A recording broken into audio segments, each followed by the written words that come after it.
നമ്മുടെ കേരളം ഒരു പുതിയ ഭരണമാറ്റം നടന്ന കാലമാണ്.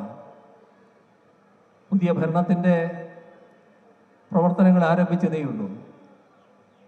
ഇടതുപക്ഷ ജനാധിപത്യ മുന്നണി കഴിഞ്ഞ തെരഞ്ഞെടുപ്പിൽ പരാജയപ്പെട്ടു. ഞങ്ങളെ എന്തുകൊണ്ട് ജനം ഇത്തവണ മാറ്റി നിർത്തി എന്ന കാര്യം ഞങ്ങളെല്ലാവരും വിശദമായി പരിശോധിച്ചു വരികയാണ്. ഞങ്ങൾക്കുണ്ടായ കുറവുകളോ ദൗർബല്യങ്ങളോ തെറ്റുകളോ അതെല്ലാം കൃത്യമായി കണ്ടെത്തുകയും അതിൻ്റെ ഭാഗമായുള്ള തിരുത്തൽ നടപടികൾ സ്വീകരിക്കുകയും ചെയ്യുക എന്നതാണ് ഞങ്ങളിതിൽ കണ്ടിട്ടുള്ളത്. അത് ജനങ്ങളുടെ കൂടെ നിന്നുകൊണ്ടാണ്. ജനങ്ങളോടൊപ്പമാണ് ഞങ്ങൾ എല്ലാ കാലത്തും.